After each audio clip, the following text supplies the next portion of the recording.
l'arthrose, ça va être une dégradation d'un tissu articulaire qui s'appelle le cartilage, qu'on a dans toutes nos articulations, et qui va après conduire à une destruction de l'ensemble de l'articulation. C'est qu'il y a des petits fragments de cartilage qui vont arriver, qui font irruption dans la cavité articulaire. Et ces petits bouts de cartilage, ils sont considérés comme des corps étrangers par l'articulation elle-même.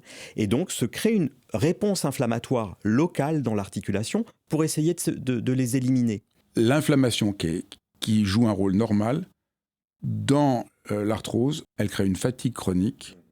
Ça, on n'imagine pas du tout. Des fois, on est fatigué et vous montrez que ça peut être dû à cette inflammation. À un moment, l'inflammation va dépasser l'articulation elle-même et va finalement être détectée dans l'ensemble du corps. Et en fait, on sait que d'avoir une inflammation dite de bas grade, c'est une petite inflammation mais très chronique, eh bien ça fatigue. C'est ce que l'on appelle, nous, les signes extra-articulaires. Et on interroge les patients là-dessus. Je ne dis pas que c'est facile à prendre en charge, mais en tout cas, c'est déjà important de reconnaître qu'il y a, pour le faire simple, une fatigue rhumatismale.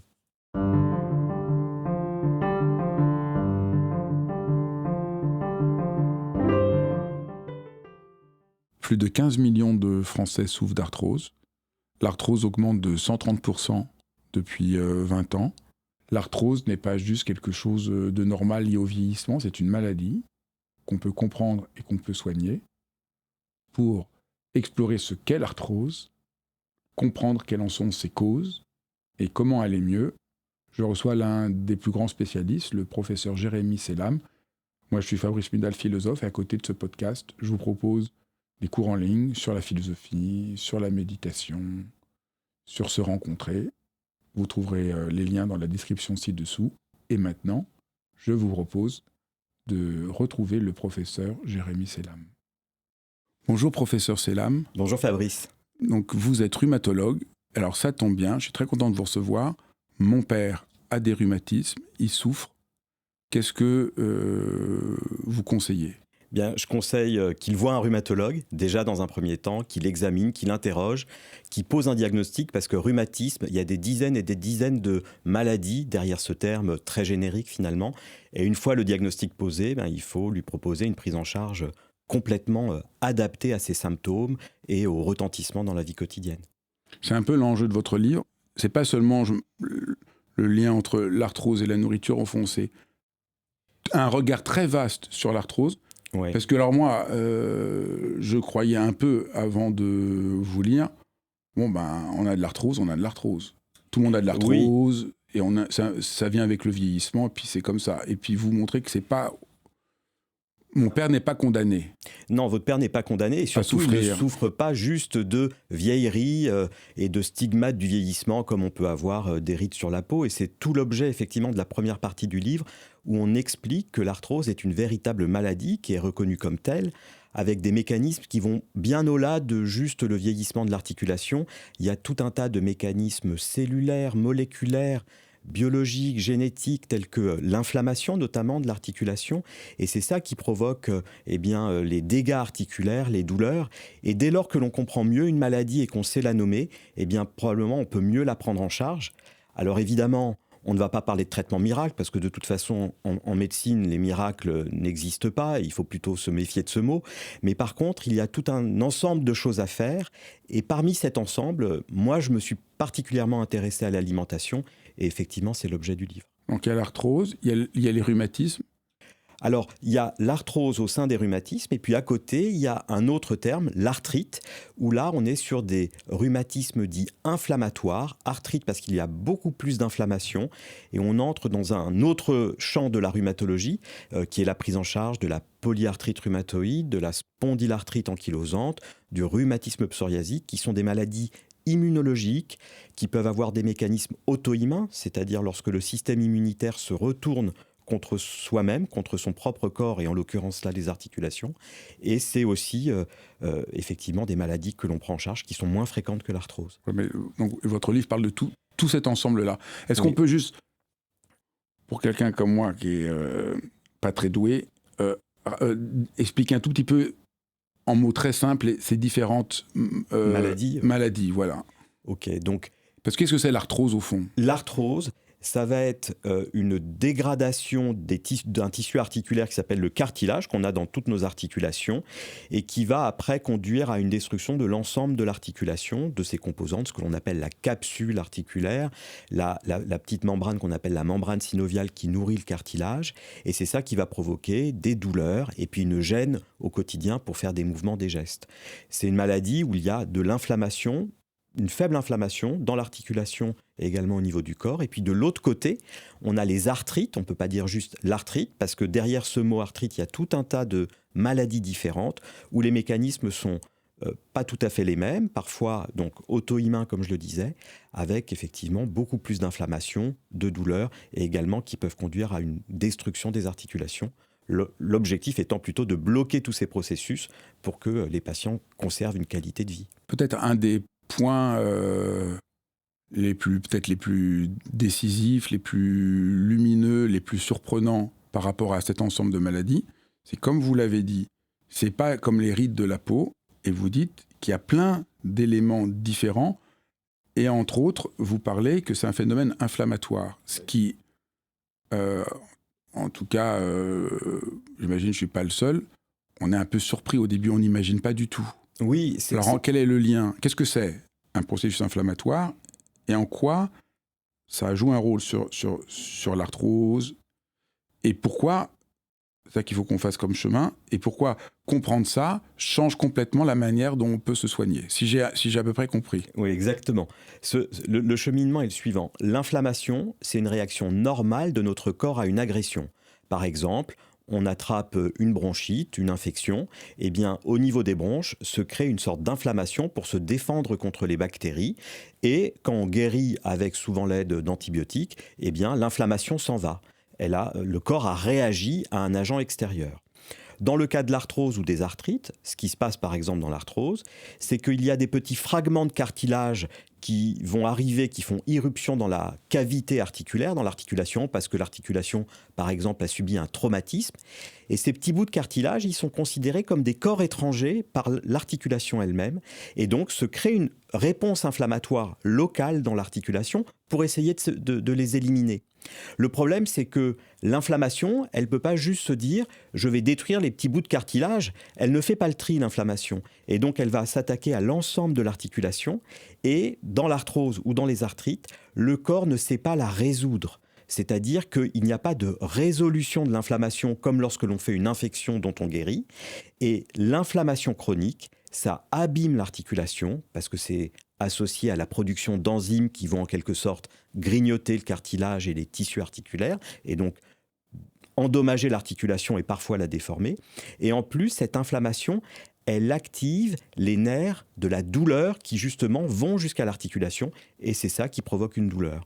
Donc de bloquer cette inflammation, quel que soit le rhumatisme, eh bien ça va avoir un effet antidouleur.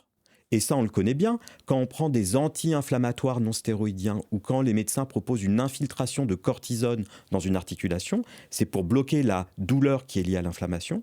Et d'autre part, comme cette inflammation, c'est elle qui s'occupe de dégrader et d'endommager l'articulation, quand on la bloque, eh bien, on protège l'articulation. Donc c'est pour ça que c'est un enjeu que de s'intéresser et de comprendre les mécanismes inflammatoires dans les rhumatismes. Là, vous avez été vraiment clair, mais je vais encore un peu reprendre pour que tout le monde puisse vraiment suivre. Donc, l'inflammation qui joue un rôle normal, dans l'arthrose, elle devient persistante et pathologique. Donc, il y a une forme de chronicité de l'inflammation et c'est ça le problème. Exactement. Elle n'arrive pas à être résolue. Elle ne s'en va pas. Et quand elle perdure dans le temps, eh bien, elle est plutôt néfaste. Et parce qu'elle détruit progressivement les tissus articulaires. Je reprends ce que vous avez dit, elle amplifie la douleur. Elle crée une fatigue chronique. Ça, on n'imagine pas du tout. Des fois, on est fatigué et vous montrez que ça peut être dû à cette inflammation. Oui, souvent, ça a été un sujet qui a été négligé, je pense, durant des années.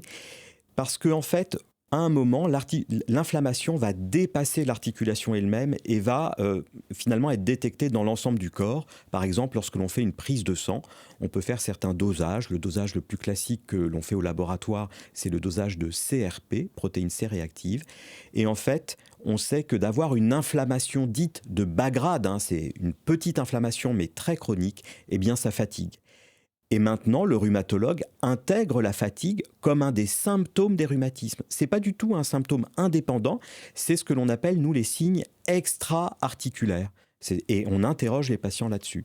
Je ne dis pas que c'est facile à prendre en charge, mais en tout cas, c'est déjà important de reconnaître qu'il y a, pour le faire simple, une fatigue rhumatismale. Alors, vous l'avez dit, il y a 2 types d'inflammation. L'inflammation forte et l'inflammation de bas grade. Est-ce que Exactement. Vous pouvez... L'inflammation forte, c'est par exemple celle que l'on va avoir lorsqu'on attrape une infection bactérienne. Eh bien, le corps se défend. Il y a une très forte inflammation au niveau de la peau, s'il s'agit d'une infection cutanée, au niveau des bronches ou autres, ORL, ce que l'on veut, ou même au niveau des articulations. Là, c'est pas la même chose. Elle est moins importante, mais elle est beaucoup plus chronique, elle perdure dans le temps, et c'est ça qui cause problème. Et si elle ne s'en ira pas toute seule, malheureusement, et c'est la raison pour laquelle, souvent, on propose des médicaments pour la bloquer. Après, l'inflammation, ça fluctue dans le temps. Il y a des hauts et des bas, même au sein de cette inflammation chronique, et le but, c'est justement d'adapter les traitements à ça. L'inflammation forte, ça touche aussi certains rhumatismes inflammatoires. L'inflammation est beaucoup plus forte, notamment dans la polyarthrite rhumatoïde ou la spondylarthrite, où là, on peut avoir des niveaux d'inflammation très élevés qui peuvent aller au niveau de ceux qu'on voit du niveau des infections. Donc, quand elle est forte, là, c'est un peu... Là, on le traite. Pourquoi c'est important de faire des distinctions ? Si on a une inflammation forte, on va soigner, souvent par des médicaments puissants, qui vont essayer de limiter... De faire baisser l'inflammation. Oui, on peut les utiliser. Effectivement, quand l'inflammation est forte, comme dans la polyarthrite rhumatoïde, maintenant on utilise des médicaments dits immunosuppresseurs ou immunomodulateurs, donc qui vont calmer le système immunitaire pour justement calmer cette inflammation forte, et c'est ça qui protège les articulations. Par exemple, il y a 25 ans, sont apparues une nouvelle famille de molécules qu'on appelle les biomédicaments, qui vont bloquer une molécule qu'on appelle le TNF, qui était un chef d'orchestre de toute cette inflammation. Et on utilise maintenant les médicaments anti-TNF, et on en utilise encore d'autres, justement pour bloquer l'inflammation dans la polyarthrite ou dans la spondylarthrite. Dans l'arthrose, c'est plus compliqué et on a du mal à comprendre pourquoi. Mais cette petite inflammation qui est moins importante, eh bien, quand on donne ces mêmes médicaments, ça ne marche pas. Et pour rendre les choses peut-être un peu plus complexes, ce que l'on dit, c'est qu'il n'y a probablement pas une inflammation, mais il y a des inflammations. Le résultat final est le même. L'articulation s'abîme et ça fait mal. Mais les chemins par lesquels on arrive à ce résultat sont très certainement différents lorsque l'on évoque la polyarthrite rhumatoïde ou l'arthrose. Et le problème, c'est de comprendre le chemin de l'inflammation de l'arthrose, parce que pour l'instant, on n'a pas encore tout compris de cela. Ça, j'aime bien les professeurs de médecine, parce qu'il y a un moment, ils montrent ce qu'ils savent et ce qu'ils ne savent pas. Il y a une sorte de... Et je trouve ça très rassurant par rapport à... Dans le monde où plein de gens prétendent tout savoir, je trouve que ça fait du bien. Mais le point central, c'est que par rapport à là où on va en venir et le sujet de votre livre, pour l'inflammation de bas grade, on sait que c'est influencé par le mode de vie. Donc c'est pour ça... Là... C'est pour ça qu'on a un peu de moyens d'action dessus. Et c'est pour ça que ça change la perspective. C'est pas juste comme les rides de la peau. Il y a quelque chose qu'on peut faire, et c'est un peu une part de l'enjeu du livre. Oui, bien sûr, il y a les médicaments, ça qu'on voit avec le rhumatologue, mais il y a plein d'autres choses qu'on peut faire dans sa vie pour essayer de diminuer l'inflammation. Si on diminue l'inflammation, on ira mieux. Donc une des choses que je peux dire à mon père, en plus d'aller voir un rhumatologue et de comprendre, c'est que s'il change un peu son mode de vie, il y a des chances que sa douleur diminue. Exactement. Ça, c'est quand même une bonne nouvelle. Oui, c'est-à-dire qu'il y a effectivement... le patient peut agir, en plus des médicaments. Je dirais que les médicaments puissants qui vont bloquer l'inflammation, ça a été quand même une révolution. Et ou par exemple, lorsqu'on fait une infiltration de corticoïdes dans un genou qui est en poussée d'arthrose, souvent ça rend service pour passer le cap.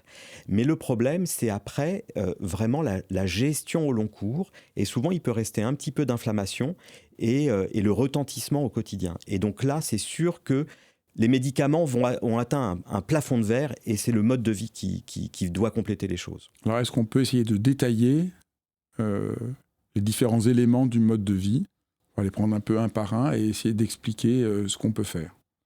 Alors, le premier élément, peut-être juste avant de les détailler, c'est de dire que le mode de vie ne remplace pas les médicaments. Ça ne se substitue pas aux médicaments. C'est en plus, justement, parce que souvent, moi, je vois des patients qui refusent les médicaments en disant « moi, je veux m'en sortir avec juste l'alimentation ». Mon propos n'est pas du tout là.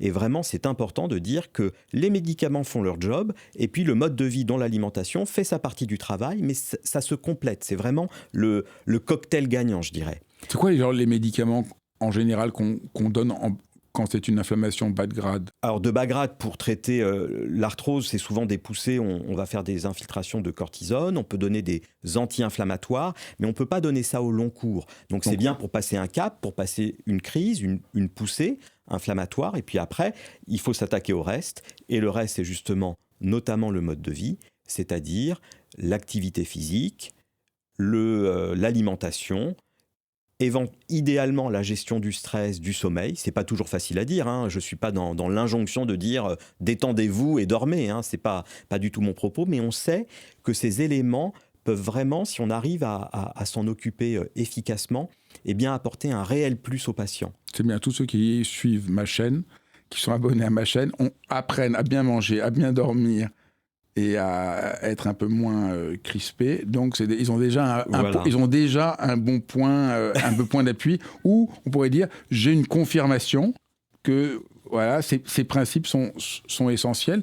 Est-ce que la reconnaissance, voilà, par un professeur en rhumatologie de ça, c'est ancien ou c'est récent? Je dirais que ça a une dizaine d'années.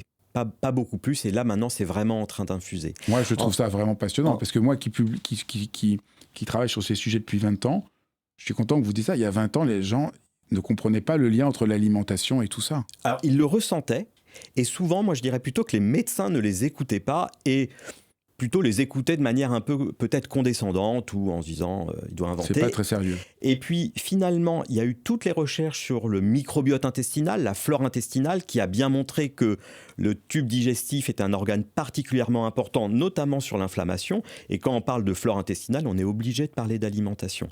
Je dirais, pour aller un peu plus loin, si on reprend un peu de perspective par rapport à la rhumatologie, moi, j'ai commencé la rhumatologie, le début de mon internat en l'an 2000, au moment où sont arrivés justement ces fameux biomédicaments qui ont révolutionné la prise en charge de la polyarthrite et de la spondylarthrite. Ça a été une révolution, et on s'est concentré des années durant à les développer, à savoir améliorer leur maniement, comprendre leurs mécanismes d'action, savoir quand il faut passer de l'un à l'autre. Et ça a été une révolution majeure dans le domaine de la rhumatologie.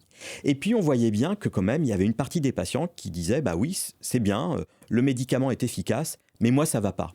Voilà, ça va pas, je suis fatigué, j'ai encore mal, je suis rouillé le matin. » Et là, on voyait bien le plafond de verre de ces médicaments qui n'arrivent pas à résoudre 100%, je dirais, du retentissement au quotidien des patients qui vivent avec un rhumatisme. Et c'est là qu'on s'est dit, mais finalement, peut-être qu'il faut s'intéresser à ce à quoi les patients nous parlaient, c'est-à-dire le mode de vie. Et dans le mode de vie, il y a l'alimentation. Donc on a commencé à s'y intéresser. Et puis, en 2019, en fait, les travaux ont été publiés un petit peu plus tard, moi j'ai proposé à la Société française de rhumatologie, qui est donc la société savante des rhumatologues, eh bien, de faire les recommandations sur comment s'alimenter lorsqu'on a un rhumatisme inflammatoire. Donc ça a été un travail scientifique qu'on a mené avec un groupe de travail. On était plus de 30, des nutritionnistes, des diététiciens, des patients bien évidemment. Et puis on a fait l'état de l'art des publications scientifiques en faisant le tri entre les bonnes et mauvaises publications. Et c'est comme ça qu'on a pu émettre les premières recommandations françaises, mais je vous dirais internationales, puisque les autres sociétés européennes, américaines nous ont suivis après, de comment s'alimenter lorsqu'on a un rhumatisme inflammatoire. Donc quand même, maintenant, les médecins s'emparent du sujet. Après, évidemment, c'est une fois qu'on a bien manié les médicaments et que tout le reste est fait. Je suis trop content. Parce que c'est quand même... Moi, je me souviens, quand j'ai publié les premiers livres comme éditeur sur les liens entre alimentation et santé, je me souviens, les gens prenaient ça... comment ça ? On peut pas manger de la charcuterie tout le temps, mais qu'est-ce que tu... T'es un ayatollah. Et maintenant, aujourd'hui, les gens comprennent que ça a une influence. Quels sont les grands principes de base que vous avez mis à jour dans ces études et qui sont les recommandations ? Alors la première chose, c'est qu'on a fait le point sur ce qui est à la faveur du grand public, que sont les régimes d'exclusion. Le sans gluten, le sans produits laitiers, le végétalien, etc. Ce que l'on voit, c'est que lorsqu'on exclut notamment dans les études, moi c'est pas moi qui le dis, c'est les études qui l'ont montré, le gluten ou les produits laitiers, en fait il n'y a pas beaucoup d'amélioration, voire pas du tout, dans des études qui concernent principalement la polyarthrite rhumatoïde. Et le problème, c'est que ce sont souvent des régimes stricts, contraignants, et au bout d'1 an, près de la moitié des patients, ils ont abandonné. Parce que si vous voulez, c'est un petit peu la double peine, quoi. Ils ont mal, ils sont fatigués, et puis là, en plus, on leur demande de ne pas manger exactement ce qu'ils veulent, et ils abandonnent. Donc, vraiment, les recommandations, on dit, finalement, nous n'avons pas de preuves suffisantes pour recommander tous les régimes d'exclusion, et notamment aussi les jeûnes thérapeutiques, vous savez, que l'on peut faire sur une dizaine de jours, qui, eux, peuvent être même dangereux. Après, par rapport aux jeunes, ça c'est par rapport au régime d'exclusion, c'est la première chose. La deuxième chose, c'est qu'il y a des choses à faire. Et quand on reprend toutes les études, quels que soient les rhumatismes, eh bien, on se rend compte que l'alimentation dite méditerranéenne, eh bien, ça améliore l'ensemble des rhumatismes. Alors dans cette alimentation, et il y a probablement d'autres personnes sur votre chaîne qui en ont parlé, c'est une alimentation qui met en avant le végétal, qui n'exclut rien. En fait, tout est histoire d'équilibre. La viande, c'est possible, plutôt de la viande blanche, parfois de la viande rouge. Les poissons, c'est possible. Les légumes, les légumineuses, les fruits, vraiment, fréquemment, fruits et légumes quotidiennement. Et tout ça, finalement, c'est ce qu'on sait tous, mais on a mis l'accent sur ce qui est un peu plus spécifique au rhumatisme.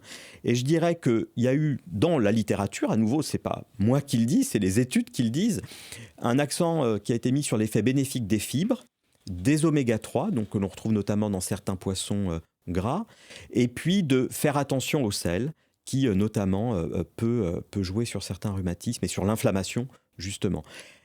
Après... Pourquoi les fibres ? Pourquoi les oméga 3 ? Ouais. Qui tombent bien, parce que c'est beau. On a reçu Guillaume Font pour parler du cerveau, et c'est bon aussi pour le cerveau. Donc on fait du bien à son arthrose, on fait du bien à son cerveau en mangeant des fibres. En mangeant des fibres et les oméga 3. Alors, pourquoi les fibres ? C'est parce que les fibres, c'est composé de sucres complexes qui sont digérés par notre flore intestinale. Mais les fibres, c'est vraiment le carburant des bonnes bactéries du tube digestif. Quand on donne le bon carburant aux bonnes bactéries du tube digestif, elles s'expandent, elles se multiplient, et elles vont libérer tout un tas de molécules, nous qu'on appelle des métabolites, qui vont passer du tube digestif à la circulation sanguine pour avoir un effet anti-inflammatoire. Ça, c'est bien connu. Ça a été montré, que ce soit chez l'homme, chez la souris, etc. Il y a eu tout un tas d'études dans les rhumatismes. Donc, manger des fibres, on fait du bien à sa flore intestinale, et finalement, in fine, on va faire du bien à ses articulations par un effet anti-inflammatoire. Vous pouvez rappeler où on trouve les fibres et quels sont les aliments où il y a le plus de fibres ? Alors, fruits et légumes, ça, c'est sûr. Alors, dans les fruits, c'est évidemment les fruits entiers, c'est pas les jus de fruits, parce que justement, lorsque l'on presse une orange, si on boit que le jus de l'orange, ça a de l'arôme, mais on boit de l'eau sucrée, tandis que les fibres, justement, sont dans la pulpe et dans la chair de l'orange. Il y a les légumineuses, donc par exemple les lentilles, les pois cassés, et donc c'est finalement ça qui est recommandé, et puis les légumes, bien évidemment. Il y a souvent on clame souvent, voilà, c'est les brocolis, souvent dans l'arthrose, j'ai vu ça sur Internet. En fait, c'est pas plus les brocolis que les autres légumes. Je dirais que les brocolis, on a vu in vitro qu'ils avaient peut-être, il y a un composé qui est présent dans les brocolis qui peut avoir un effet plus anti-inflammatoire. Après, on va pas manger des brocolis matin, midi et soir toute sa vie. En fait, c'est pour ça que il faut aller un petit peu à l'encontre de dire, voilà, il y a tel aliment miracle ou il y a tel aliment maléfique. En fait, notre alimentation, c'est un acte complexe qu'on réalise plusieurs fois par jour, et il faut plutôt voir ça à l'échelon global de l'assiette, à l'échelon global de la journée, et je dirais à l'échelon global de la vie. Donc le but, c'est plutôt de tendre vers une bonne alimentation même si on aura des hauts et des bas, plutôt que de dire excluez ça, mangez ci, mangez que des trucs comme ça. Enfin, ça c'est complexe, c'est probablement faux, et ce n'est pas tenable dans le temps dès lors qu'on souffre d'une maladie chronique. Et ça, c'est très important de le dire. On ne peut pas obliger des gens, sur la base de quelques études in vitro on va faire sur des cellules au laboratoire, de dire, eh bien voilà, c'est ça le régime. L'alimentation, c'est un acte global, et c'est vraiment ce qu'on a voulu dire dans le livre, et qu'il faut plutôt accompagner les patients. Après, juste, on a parlé des régimes d'exclusion. Nous, les recommandations françaises de la Société française de rhumatologie ne les ont pas recommandées en l'absence de preuves. Mais il n'empêche qu'il y a encore des études à faire. Probablement sur le sans gluten, probablement sur le jeûne intermittent, qui est maintenant très à la mode. On a à peine 1 ou 2 études dans les rhumatismes. Donc, c'est quand même dur d'avoir un avis clair et affirmé avec 1 ou 2 études, c'est-à-dire au total une 60aine ou une 100aine de patients. Je pense qu'il faut quand même avoir un peu plus de données. Et donc ça, c'est l'objet probablement de l'enjeu scientifique des prochaines années. On parle souvent de la science qui est initiée par les patients. Et c'est justement, moi, ce que je trouve passionnant dans mon métier, c'est que je vois des patients tous les jours. Et c'est probablement à ce moment-là que j'ai les idées pour après pouvoir les mener dans l'équipe de recherche que je dirige à l'hôpital Saint-Antoine, au centre de recherche Saint-Antoine INSERM. Et c'est vraiment ce va-et-vient, et les idées viennent des patients. Les oméga 3, pourquoi c'est bénéfique ?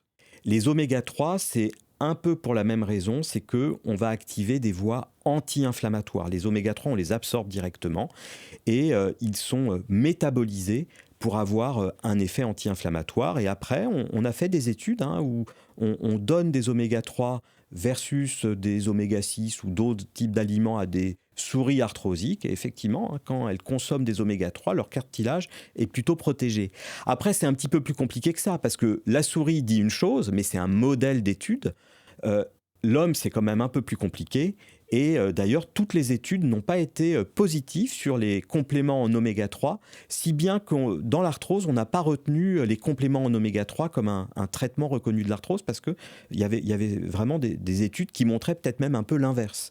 Donc ça reste un petit peu compliqué, et probablement qu'il vaut mieux jouer sur l'alimentation plutôt que de prendre tel ou tel complément alimentaire. Vous parlez du rôle du tissu adipeux. Oui, excusez-moi. Oui, du tissu adipeux comme organe inflammatoire. Ça, c'est passionnant. On a souvent vu l'arthrose. Alors, l'arthrose est associée à l'obésité, parce que, en fait, du fait de l'excès de poids, eh bien, on augmente nos contraintes mécaniques, par exemple au niveau des genoux. Ça, c'est connu depuis des années. Un patient qui est en surpoids aura un risque multiplié par 3 de développer de l'arthrose du genou. Un patient qui est en obésité, eh bien, un risque multiplié par 5. Ça a été connu. Nous, on a travaillé dessus au laboratoire de recherche il y a maintenant une quinzaine d'années, où quand on prend des morceaux de cartilage qu'on comprime dans une machine, on voit que le cartilage devient inflammatoire. Et puis, on s'est rendu compte que les patients qui ont une obésité, eh bien, ils ont plus d'arthrose des mains. Et donc là, on ne peut pas juste accepter l'hypothèse mécanique. Et c'est là qu'on s'est intéressé à un domaine qui a été en pleine expansion il y a quelques années dans le domaine de la nutrition. C'est le tissu gras, le tissu adipeux abdominal, c'est-à-dire la graisse profonde qui enserre, je dirais, les viscères, le tube digestif. Et cette graisse, quand on prend du poids, elle devient inflammatoire. Et elle se met à libérer des médiateurs de l'inflammation qui vont agir à distance sur tous les organes. Alors moi, je m'intéresse aux articulations, donc on a étudié le lien entre l'obésité abdominale et les articulations, mais c'est aussi connu pour le diabète notamment, ou pour le foie gras ou ce genre de choses. Et donc ça nous a montré que cette inflammation adipeuse du tissu gras, eh bien ça joue sur les douleurs articulaires. C'est des études qui ont été menées au laboratoire de recherche. Et donc qu'est-ce qu'il faut faire ? Bien maigrir, probablement lorsqu'on est en surpoids ou en obésité, puisque lorsque l'on perdra ce tissu adipeux en excès, eh bien on aura un effet antalgique par l'effet mécanique, mais également par l'effet, nous qu'on dit systémique, sur cet effet sur l'inflammation de bas grade liée à cette obésité abdominale. Donc il y a le changement d'alimentation qu'on a vu, il y a l'importance de perdre du poids. Alors, il y a l'importance de perdre du poids, et ça, c'est, je dirais, le job des nutritionnistes, des diététiciens. Les patients doivent être impliqués. On sait maintenant qu'il y a aussi des nouveaux médicaments qui peuvent agir. Tout ça doit être pris en charge. Voilà. Et puis, il y a l'alimentation en elle-même peut permettre cela, avec un bémol, c'est qu'il faut faire attention, notamment chez les patients un peu plus âgés. Lorsque ces patients perdent du poids, ils perdent du muscle. Voilà, il sait tout. Voilà, ils perdent du muscle, et perdre du muscle pour les articulations, c'est pire. Donc le message, c'est pas, il faut dans tous les cas perdre du poids. Il faut perdre du gras. Il faut perdre du gras. Et pas n'importe lequel. Alors celui-là, c'est difficile de le cibler tout seul, mais en tout cas, c'est sans perdre de muscle. Ça veut dire que c'est un acte médical et une prise en charge médicale qui doit être réfléchie. C'est pas juste je vais serrer les boulons et je vais moins manger, parce que le risque, c'est de diminuer ses apports en protéines. Et surtout, c'est qu'il faut toujours associer une activité physique adaptée, toujours pour conserver la musculature. Et quel conseil vous donnez ? Alors, quel conseil je peux donner à mon père, par exemple ? Alors, déjà, il y a un nombre de pas minimal dans l'arthrose. C'est une étude qui l'a montré que à partir de 6000 pas, on sait que, on prévient l'aggravation de l'arthrose à 2 ans. Alors après, les patients me disent, vous êtes sympa, mais moi j'ai mal au genou. Donc, le boulot du rhumatologue, c'est peut-être de calmer l'inflammation avec une infiltration, et puis d'y aller crescendo. Et puis, ne pas non plus culpabiliser si le patient n'arrive pas à ses 6000 pas, mais en tout cas, essayer de tendre vers plus de mouvement. Ça, c'est essentiel. Souvent, en fait, les patients peuvent regarder sur leur smartphone s'ils en ont un, et puis ils voient le nombre de pas qu'ils font de manière journalière. Alors, on n'est pas à 6000, mais on est rarement à 4000, on est souvent en deçà. Et donc, le but, c'est de les accompagner là-dedans. Et après, il y a tout un tas d'initiatives pour, je dirais, faire la promotion de l'activité physique.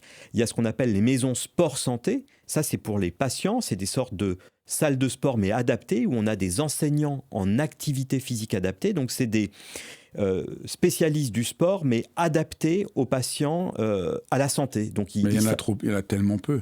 Il y en a tellement peu, mais ça se développe, mais on aimerait que ça se développe encore plus. Et ça, je suis bien d'accord avec vous, mais n'empêche que c'est un début d'initiative. Et c'est vrai que les patients que j'ai envoyés sont quand même contents, mais ça nécessite effectivement l'implication des patients. Et puis, dans un certain nombre de cas, par exemple pour l'arthrose du genou, ça vaut la peine, et c'est dans nos recommandations, d'adresser les patients chez les kinésithérapeutes qui vont apprendre aux patients pour l'arthrose du genou, par exemple, des exercices de renforcement du muscle des cuisses, les quadriceps, parce que ça, c'est très important, et puis aussi le renforcement musculaire global. Mais je dirais, et c'est ce que je dis à mes patients, donc là, c'est comme si je me retrouvais en consultation, je leur dis, mais moi, ce qui m'intéresse, c'est pas le jour où vous allez chez le kiné, parce que ce jour-là, je suis sûr que vous les ferez, vos exercices. Ce qui m'intéresse, c'est les 6 autres jours de la semaine. Savoir si vous allez les faire les 6 autres jours de la semaine. Et c'est là l'enjeu. 20 minutes, 30 minutes de séance de kinésithérapie par semaine, ça maintient et ça améliore un petit peu. Mais l'enjeu est ailleurs. L'enjeu est sur les autres jours. Je vais recevoir bientôt un kiné absolument exceptionnel, Fabrice Berrillet, qui me disait, il y a des salles de sport pour les jeunes qui veulent faire du sport. Il faudrait inventer des sortes de salles de sport pour les gens plus âgés qui n'ont pas envie des mêmes choses, qui n'ont pas les mêmes besoins, et ça serait vraiment formidable. Et c'est vrai que c'est étonnant que ça n'existe très peu. Les maisons sport-santé, c'est un petit peu cet état d'esprit tout de même. On peut les trouver très facilement. Il y a un site internet où il y a une cartographie, on met sa ville et puis on a toutes les maisons proches. Et, après, effectivement, il faut que ça se développe plus. Dans votre expérience de médecin sur le terrain, quels sont les changements dont vous voyez que ça a le plus d'impact sur les patients ? Les changements alimentaires ? Alimentaires ou... Qu'est-ce que vous avez vu où vous dites « Ah ouais, là, la personne vous témoigne que vraiment... Alors, il y a une partie sur les médicaments quand même, où on a une efficacité. Hein. Mon propos, à nouveau, c'est pas de dire que tout est mode de vie, les médicaments sont efficaces, mais je vois quand même que quand les patients réussissent à s'impliquer, ce qui n'est pas toujours évident, et à tenir sur la durée, eh bien quand même, ça marche bien, parce qu'il y a une vraie alliance thérapeutique avec le médecin. Et ça, je trouve que c'est important. Et moi, j'ai pu me rendre compte, par exemple, qu'en parlant d'alimentation, eh bien, j'ai eu l'impression que les patients se disaient, tiens, ils s'intéressent un peu à autre chose, et qu'ils ne s'intéressent peut-être pas qu'à mes articulations et à moi dans ma globalité. Et donc ça, c'est essentiel. Le changement de mode de vie peut vraiment jouer, mais déjà, il faut prendre conscience, j'ai pas envie d'utiliser le mot erreur, mais en tout cas des voies d'amélioration, des zones d'amélioration de son propre mode de vie. Il faut déjà en prendre conscience, parce que des fois, il y a des patients, quand je leur dis, mais là, en fait, c'est pas quand les patients viennent me voir, ils me disent ça va pas, etc., et que je vois que c'est pas les médicaments, c'est que globalement, la manière dont ils gèrent leur semaine, leur vie en général, fait qu'on n'y arrivera pas. Il faut que les patients en prennent conscience pour peut-être agir sur certains aspects. Et puis après, pour les régimes d'exclusion, parfois les patients me disent « moi, ça a marché chez moi. J'ai enlevé les laitages, j'ai moins mal aux articulations. » Je vous ai dit tout à l'heure, effectivement, les recommandations ne le prônent pas. Mais moi, je ne suis pas en train de dire que ce que vit le patient est faux, et je lui dis tant mieux, mais attention par exemple aux apports en calcium, et surtout, moi, je ne ferai pas de ce cas une généralité à décliner chez le plus grand nombre. Et c'est souvent ça. Sur le calcium quand même. Aujourd'hui, on sait qu'on peut très bien vivre sans prendre de produits laitiers et ne pas avoir de problème de calcium. Il faut quand même des apports calciques, notamment chez le sujet âgé, autour de 1 gramme. Après, il y a plein de manières d'autres que le laitage. Oui. Ah oui, c'est sûr. Ça, c'est quand même. Je pense qu'aujourd'hui, on en est quand même revenu de l'idée qu'il faut prendre un verre de lait tous les jours pour avoir du calcium. Ce truc, ça, on est d'accord. Non. Ça, c'est complètement révolu. Ce qu'il faut, c'est avoir des apports calciques, mais il faut que les patients sachent où trouver le calcium. Bien sûr. Dans le livre, on a mis un tableau, justement, pour cela. Il y a des os qui sont richement minéralisés. Ça, je suis tout à fait d'accord. Et surtout, dans les recommandations, on ne parle pas du lait, on parle des produits laitiers plutôt fermentés, donc les fromages, les yaourts, ce genre de choses que les patients peuvent prendre. Après, c'est en fonction de leur goût, mais c'est vrai qu'il faut un moment qu'il y ait la ration de calcium journalière, tout de même, par quelque biais que ce soit, mais voilà, et probablement pas le lait, ça je suis d'accord avec vous. Je ne sais pas qu'il faut prendre du lait ou pas, mais j'ai juste dire qu'il faut absolument avoir des produits laitiers pour avoir du calcium. Je pense qu'aujourd'hui, il y a suffisamment de travail et d'études qui ont montré qu'on a quand même un peu manipulé les gens avec ça. Faut le mettre en pratique et quand même c'est un moyen lorsqu'on mange un laitage de type yaourt d'avoir quand même déjà une bonne dose de calcium. Il y a quelque chose qui est important dans le domaine de l'alimentation, d'après moi, c'est que chaque personne a son vécu. En fait, c'est vrai. Même quand on n'est pas malade, en fait. On peut sentir des choses suite à avoir mangé un aliment. Et ça, c'est quelque chose qui nous a beaucoup intéressés. Et par exemple, on avait fait une étude où vraiment les perceptions des patients se recoupent un peu. Par exemple, de manger de la viande rouge, des produits sucrés, du vin blanc. Les patients rapportent une augmentation de leur douleur articulaire. La science, les expériences au laboratoire ne le démontrent pas. Ça ne veut pas dire que le vécu est erroné, est inexact. Mais c'est un vécu. Et après, c'est ça qui est très important, c'est de dire le vécu d'une personne ne se décline pas obligatoirement à toutes les personnes. Et c'est pour ça, par exemple, que c'est hyper important dans le domaine de la nutrition, c'est de dire l'expérience individuelle n'a pas d'ascendant, en tout cas ne peut pas être l'objet d'une généralité à tous les patients. Et à l'inverse, les généralités ne peuvent ne pas être valables pour soi. Exactement. Parce que en fait, puis un jour, c'est encore tôt, mais un jour, on se rendra compte que on est tellement différents les uns des autres qu'un aliment qui est bon pour quelqu'un peut être moins bon pour un autre. Exactement. Mais ça, c'est vraiment des histoires personnelles. Et par exemple, on a aussi des patients qui se font tester leur flore intestinale, leur microbiote intestinal. On ne sait pas ce qu'est un microbiote intestinal normal. Donc en fait, c'est très compliqué de dire voilà, je vais l'améliorer. L'alimentation finalement l'améliore. Probablement que c'est un peu plus complexe parce que comme on a tous une flore intestinale différente, qui est liée notamment à notre système immunitaire et à notre génétique, eh bien l'alimentation ne va pas avoir le même effet d'un individu à l'autre. Donc il faut reconnaître les spécificités, ne pas les généraliser. Et dans l'autre sens, c'est exactement le propos du livre. Et renforcer le microbiote par des gélules, renforcer ça. Est-ce que des études ont été faites sur l'arthrose ? Alors, très bien faites sur l'arthrose, l'arthrite, les probiotiques. Donc, c'est des mixtures de bactéries dont on suppose qu'elles vont améliorer le microbiote intestinal et, in fine, améliorer les douleurs, etc. Là, c'est très simple de faire des études comme ça parce qu'on prend une capsule où il y a les probiotiques, une capsule où il y a un placebo. Des dizaines d'études dans la polyarthrite, dans la spondylarthrite, dans l'arthrose, toutes négatives. Quand on les poule tout ensemble, en fait, il n'y a aucun signal. Donc c'est simple, il n'y a pas actuellement de probiotiques qui permettent d'améliorer les douleurs articulaires. Mais attention, actuellement, on utilise dans ces probiotiques des souches de bactéries que l'on sait qui sont faciles à produire et qui sont celles disponibles. Probablement que le jour où on saura identifier les bactéries impliquées dans les rhumatismes, eh bien, si par exemple une bactérie est déficiente, on est carencé dans cette bactérie parce qu'on a une arthrose, une polyarthrite et qu'on la met dans une capsule, là, il est possible d'améliorer les patients. Mais on n'en est pas encore là, puisqu'il faut d'abord comprendre quelles sont les perturbation d'abord de la flore intestinale pour essayer par les probiotiques de l'améliorer. Mais actuellement, ceux qui sont vendus dans le commerce n'ont pas d'efficacité, au-delà de l'effet placebo, je dirais, dans les rhumatismes. Plus on vous écoute, plus on se dit, allez, mettez-vous au boulot. On a besoin que vous travailliez dur, parce que c'est sûr qu'on voit qu'il y a plein de promesses, et on espère qu'il va y avoir des pistes qui vont aider la situation. Alors, je vais vous dire quelque chose, c'est que, on s'y met,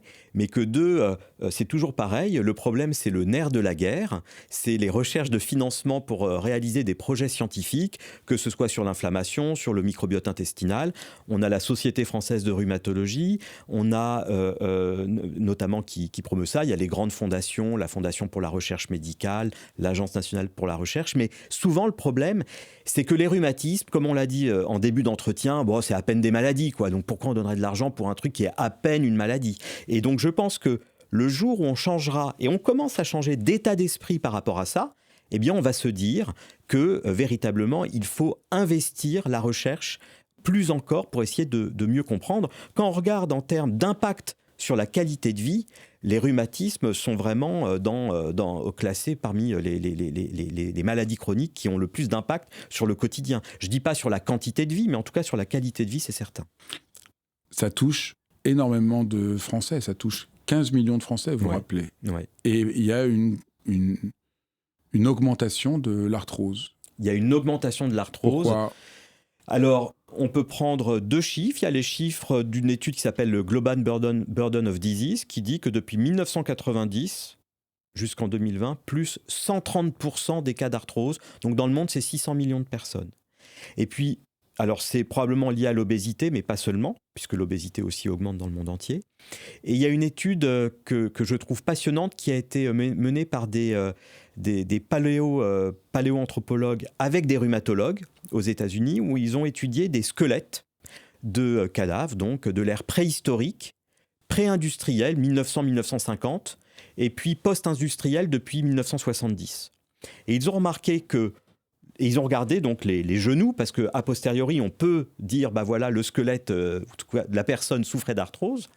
Et quand ils ont comparé la fréquence de l'arthrose, c'était globalement stable entre l'ère préhistorique et l'ère pré-industrielle, en gros première partie du XXe siècle. Et puis, il y a eu un boom multiplié par 2 depuis l'ère post-industrielle. Donc ça veut dire qu'il faut accepter qu'il y a des choses qui ont changé dans notre environnement depuis 50 ans, 60 ans, qui expliquent ce boom de prévalence, de fréquence de l'arthrose.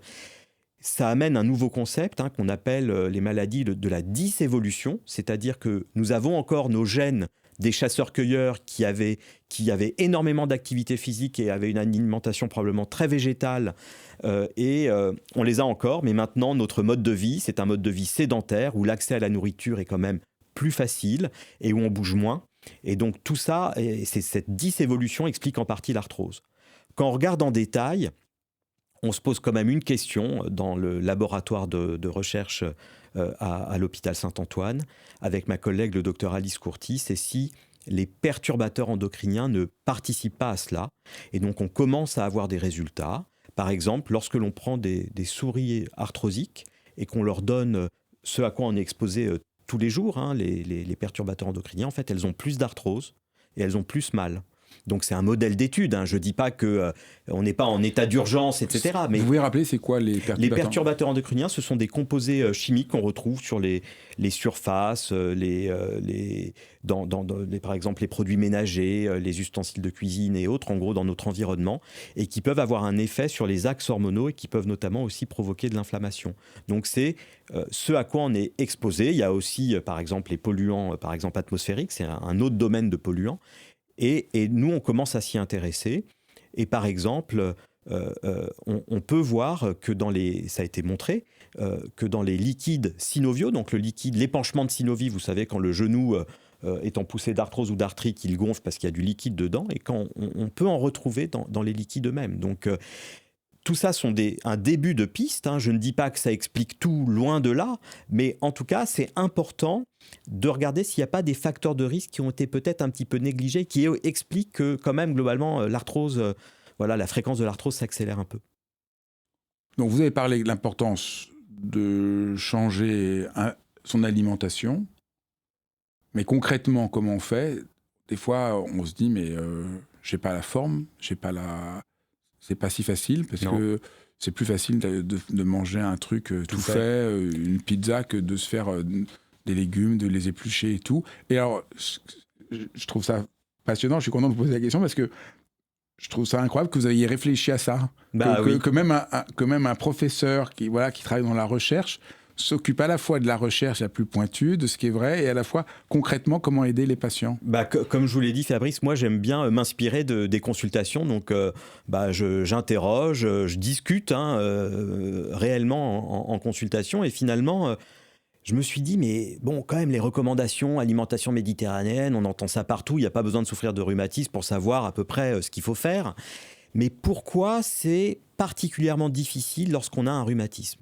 Alors, c'est parce qu'on a mal, qu'on est fatigué, qu'on a du mal à faire ses gestes, on est douloureux, on n'a pas d'énergie.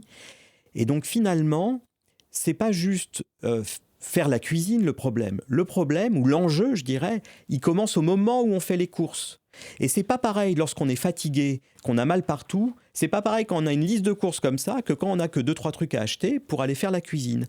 Et de la même manière, au moment de faire la cuisine, c'est pas pareil si on a plein de trucs à découper ou s'il y a que 2-3 petites choses à faire. Et encore, s'il y a plein de contenants à nettoyer, etc., ça va être encore plus d'énergie. Donc l'idée, et ce sera le livre suivant justement, c'est de se dire qu'un patient, il a besoin de recettes de cuisine en fonction de sa forme du jour. Et donc nous avons classé dans le livre qui paraîtra prochainement, Arthrose, arthrite, je me soigne en cuisinant, je me sens en petite forme, je me sens en moyenne forme, je me sens en grande forme, pour vraiment se mettre dans la peau. Et je pense que ça, c'est un effort à faire. Ça va avec l'empathie, mais c'est vraiment imaginer ce que c'est au quotidien. Et je pense que c'est pas si évident, hein. C'est un travail à mener, et on verra si on va dire que cette idée rencontre son public, quoi. En tout cas, merci beaucoup d'éclairer comme ça ainsi l'arthrose. Alors j'avais envie de vous poser une question qui est un peu décalée de la question de l'arthrose, mais puisque j'ai la chance d'avoir un professeur en face de moi, souvent, j'ai un problème avec les rhumatologues, parce que chaque fois que j'ai été les voir, et il m'est arrivé au cours de ma vie d'avoir très mal au dos, la réponse, c'est prendre un médicament, en gros c'est toujours à peu près les mêmes, à la rigueur de mettre une prescription d'aller chez un kiné. Un grand nombre de kinés vous mettent sur une machine et s'en vont. Et moi, ce qui m'a sauvé chaque fois, c'est d'aller voir un ostéopathe. Chaque fois que j'ai demandé à mon rhumatologue, il m'a dit « Ah non, dans votre cas, il ne faut pas faire d'ostéopathie. » Moi, j'étais, il y a quelques mois, voir un rhumatologue. Il me dit « Il n'y a pas de choix. Là, il faut faire une infiltration. » J'appelle un ami, il dit « Non, mais quand même, avant, je vois un ostéo. En 2 séances, je marchais à nouveau. Et je me dis « Mais comment c'est possible ?» Alors, à la rigueur, l'ostéopathie, je comprends. Il n'y a pas de preuve. Mais dans la kiné, il y a la thérapie manuelle, il y a la thérapie manuelle orthopédique. Je n'ai jamais vu un ostéopathe parler de thérapie manuelle orthopédique, dont on sait aujourd'hui la puissance que ça a. Je ne comprends pas ce... Alors je dirais qu'il y a 2 étapes dans la lombalgie que vous avez probablement présentée.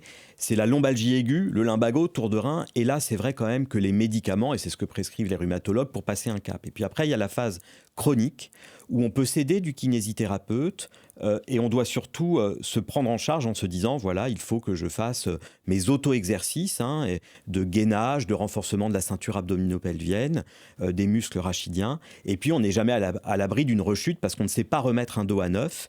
Ça, c'est vrai. Donc peut-être que l'échange a manqué lors de vos consultations. J'en ai plein.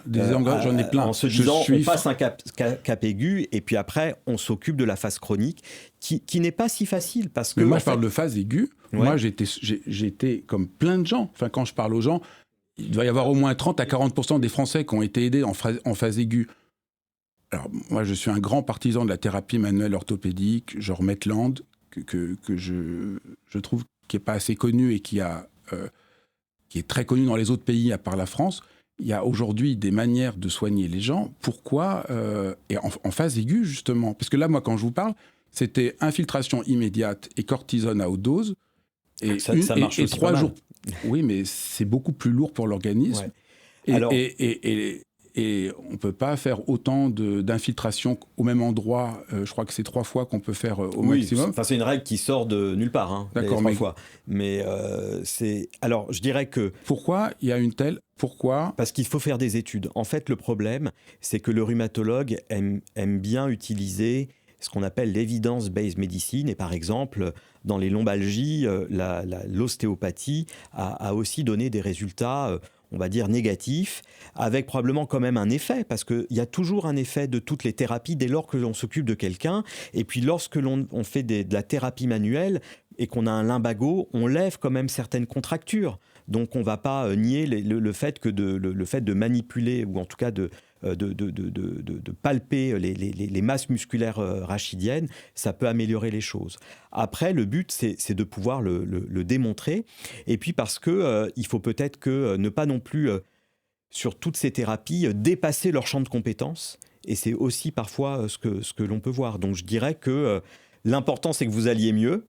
Et moi, je pense que ça pose un vrai problème. Je pense à un vrai problème que les rhumatologues ne connaissent pas un monde, ne connaissent pas, et qu'on envoie juste chez un kiné, entre kiné et kiné, kiné qui vous met devant une machine, le kiné qui fait de la thérapie manuelle orthopédique. La différence, moi, le nombre de rhumatologues qui ne savent même pas la différence entre la thérapie manuelle et la thérapie manuelle orthopédique, enfin, c'est invraisemblable.